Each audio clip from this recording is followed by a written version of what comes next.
벌써 토요일입니다. 날씨가 많이 추워지고 있는데요. 모두 건강에 유의하시고 평안한 주말 보내시길 바랍니다. 오늘로 믿음의 철인 사종 경기 마지막 날입니다. 저도 해보니까 이 히브리서 필사하는 게 쉽지 않던데요. 마지막까지 잘 달려갈 수 있기를 부탁드리겠습니다. 오늘 우리가 너무 잘 아는 본문인데요. 다니엘 3장 13절 21절 말씀 우리 함께 보도록 하겠습니다. 느부갓네살 왕이 노하고 분하여 사드락과 메삭과 아벳느고를 끌어오라 말하매 드디어 그 사람들을 왕이 앞으로 끌어온지라. 느부갓네살이 그들에게 물어 이르되 사드락, 메삭, 아벳느고야, 너희가 내 신을 섬기지 아니하며 내가 세운 금 신상에게 절하지 아니한다 하니 사실이냐? 이제라도 너희가 준비하였다가 나팔과 피리와 수금과 사명금과 양금과 생황관 및 모든 악기 소리를 들을 때 내가 만든 신상 앞에 엎드려 절하면 좋거니와 너희가 만일 절하지 아니하면 즉시 너희를 맹렬히 타는 풀무불 가운데에 던져 넣을 것이니 능히 너희를 내 손에서 건져낼 신이 누구이겠느냐?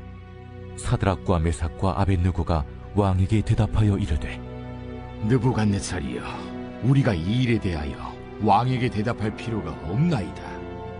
왕이여, 우리가 섬기는 하나님이 계시다면 우리를 맹렬히 타는 풀무불 가운데서 능히 건져내시겠고 왕의 손에서도 건져내시리이다. 그렇게 하지 아니하실지라도 왕이여, 우리가 왕의 신들을 섬기지도 아니하고 왕이 세우신 금 신상에게 절하지도 아니할 줄을 아옵소서. 느부갓네살이 분이 가득하여 사드락과 메삭과 아벳느고를 향하여 얼굴빛을 바꾸고 명령하여 이르되 그 풀무불을 뜨겁게 하기를 평소보다 7배나 뜨겁게 하라. 군대 중 용사 몇 사람에게 명령하여 사드락과 메삭과 아벳느고를 결박하여 극렬히 타는 풀무불 가운데 던지라. 그러자 그 사람들을 겉옷과 속옷과 모자와 다른 옷을 입은 채 결박하여 맹렬히 타는 풀무불 가운데에 던졌더라. 왕의 명령이 엄하고 풀무불이 심히 뜨거우므로 불꽃이 사드락과 메삭과 아벳느고를 붙든 사람을 태워 죽였고 이 세 사람 사드락과 메삭과 아벳느고는 결박된 채 맹렬히 타는 풀무불 가운데에 떨어졌더라.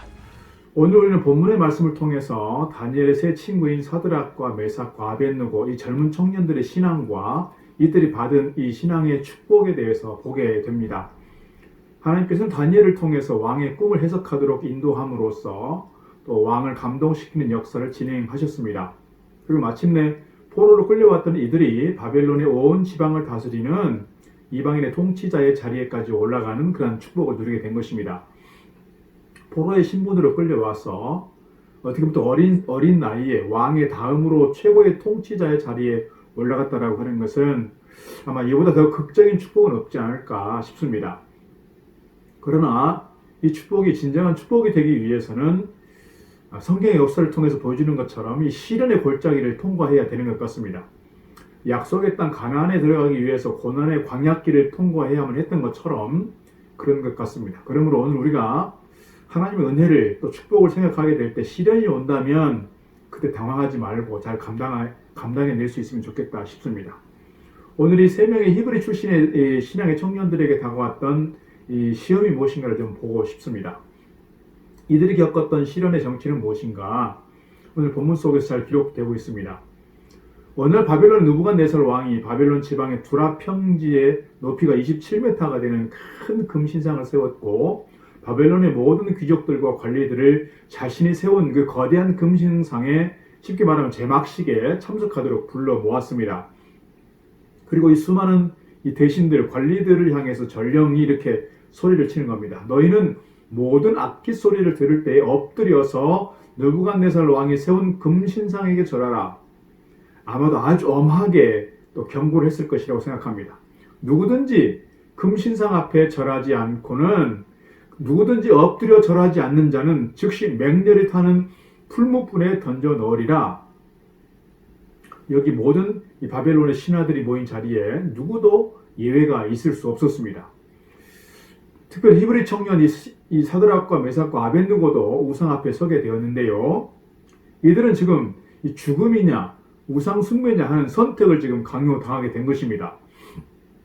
두랍 평지에 하늘을 찌르고 서 있는 이 거대한 신상의 이 위용 앞에서 그 누구도 사실 압도당하지 않을 사람이 없었을 것입니다. 그래서 모든 사람들이 그 수많은 악기가 연주되고 있는 그 상황에서 그 분위기에 굴복되고 말았을 것이라고 생각합니다. 그러나 이 세 청년은 이 보이는 우상은 실상 아무것도 아니라고 하는 것, 보이지 않는 하나님이야말로 그의 신앙의 인격을 걸고 응답해야 될 신앙의 대상인 것을 잘 알고 있었다는 것이지요. 이것은 오늘의 이 잘못된 문화적인 유혹 앞에서, 눈에 보이는 우상 앞에서 쉽게 굴복해버리는 오늘 우리들의 모습과는 너무 다른 하나님의 사람으로서의 신실한 모습이 아니었나 싶습니다. 너무도 쉽게 타협해버리는 오늘 우리들과는 너무 다른 모습 아니냐 하는 것이죠. 결국 이 세 젊은이는 느부갓네살 왕에 끌려오게 되었고요. 느부갓네살 왕이냐 하나님이냐 라고 하는 이런 선택의 기로 앞에 서게 되었습니다. 오늘 본문 15절의 말씀을 보게 되면 아직도 때가 늦지 않았다고 하는 그런 암시가 섞인 왕의 위협 앞에 서게 됩니다.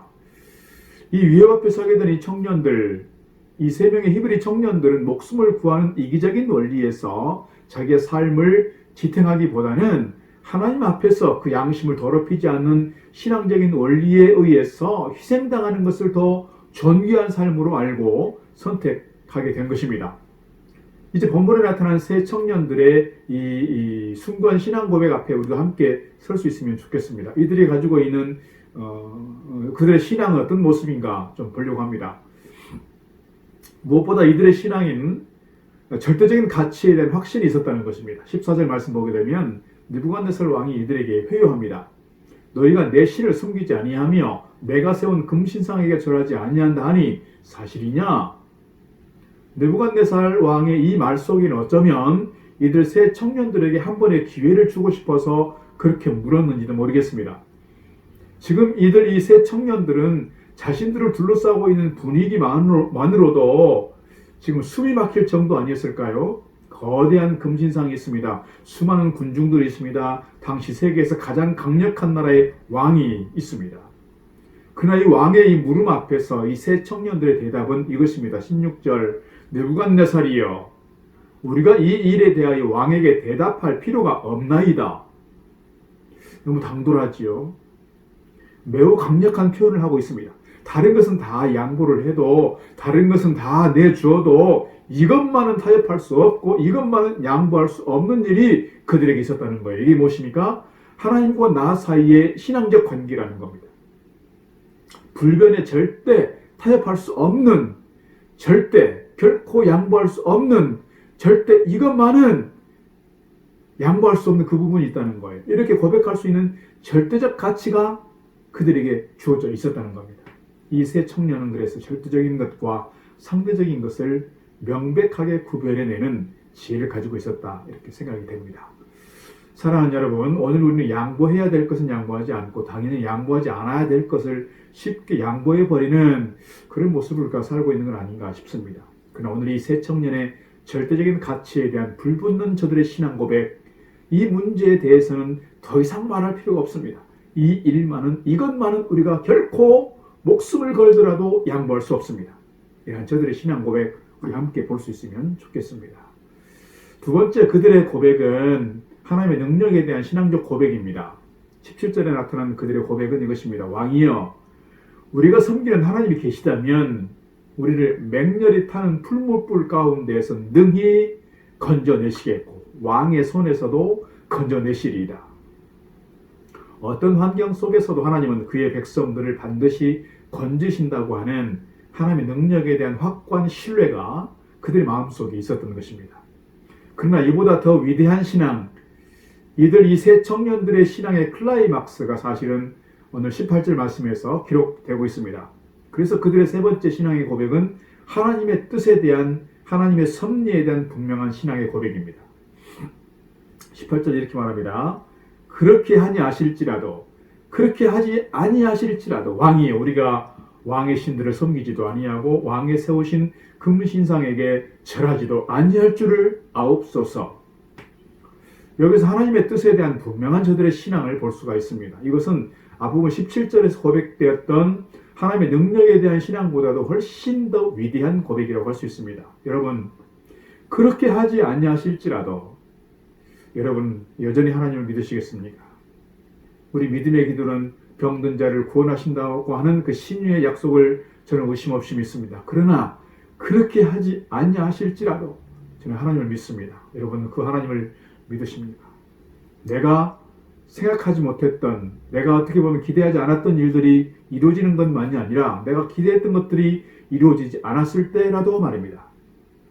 본문의 말씀을 대하면서 이런 질문을 해보는 겁니다. 만약 하나님께서 사드락과 메삭과 아벳느고를 이 풀무불 속에서 끄집어내지 아니하셨더라면 그들은 어떻게 되었을까?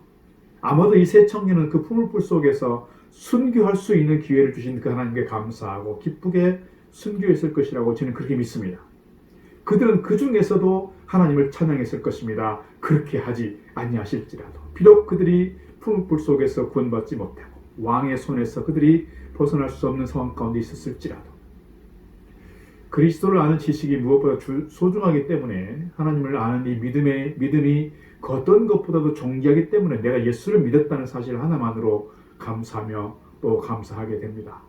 그분이 내 병을 고쳐주시지 않았어도, 그분이 내 자녀들을 잘되게 하지 않았어도, 그분이 내 사업을 축복하지 않았어도, 그렇게 하지 아니하실지라도 나는 내 하나님을 마음을 다하여 하나님 섬길 것입니다.